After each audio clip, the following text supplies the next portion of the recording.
আছি, আজকেও এসেছি, এসে দেখি সমস্ত ক্লাবে তালাবন্ধ। আমাদের ক্লাব ভারতবর্ষের প্রাচীনতম অ্যাথলেটিক ট্রেনিং সেন্টার, এটিসি হিসাবে পরিচিত। পশ্চিমবঙ্গের প্রথম এটিসি অ্যাথলেটিক ট্রেনিং সেন্টার হিসাবে তৈরি হয়।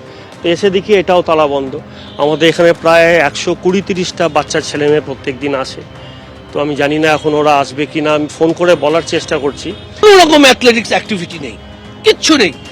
এইখানে দুটো সংস্থা, একটা এটিসি আর একটা সরোবর, এই দুটো ক্লাবের মিলিয়ে অ্যাটলিস্ট 300 স্টুডেন্টস।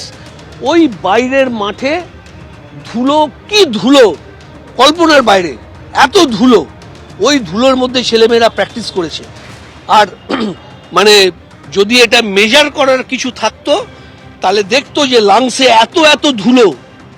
যারা প্র্যাকটিস করেছে, যারা করিয়েছে, তাদের এত এত ধুলো যদি মেজার করার কিছু থাকতো দেখতে পেত। ক্রীড়ামন্ত্রীর কড়া বার্তার পর জবরদখল মুক্ত করা হলো রবীন্দ্র সরোবর স্টেডিয়াম। পুলিশের সাহায্য নিয়ে তালা ভেঙে জবরদখল মুক্ত করল প্রশাসন। স্টেডিয়াম জবরদখল করেছিল তৃণমূল নেত্রী 3 ভাই অরূপের ক্লাবের অফিস। রবীন্দ্র সরোবর স্টেডিয়ামে মমতা বন্দ্যোপাধ্যায় 3 ভাইয়ের ক্লাবের অফিস ছিল। পুলিশকে সঙ্গে নিয়ে পুরনো তালা ভেঙে জবরদখল মুক্ত করল ক্রীড়া দপ্তর।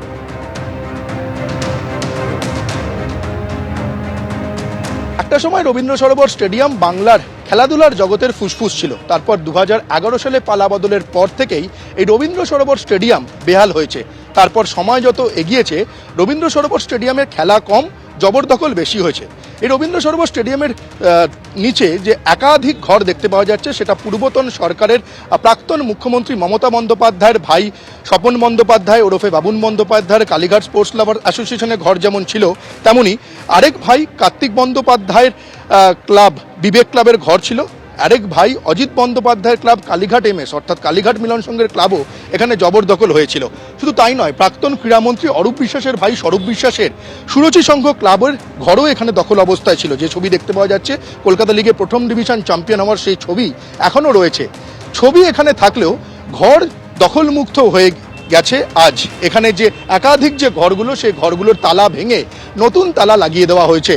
নতুন ক্রীড়ামন্ত্রী নিশীথ প্রামাণিক 48 ঘন্টা আগে বলেছিলেন যে রবীন্দ্র সরোবর স্টেডিয়ামের যে ঘরগুলো বেআইনিভাবে দখল হয়ে রয়েছে, সেই ঘরগুলো দখলমুক্ত করা হবে।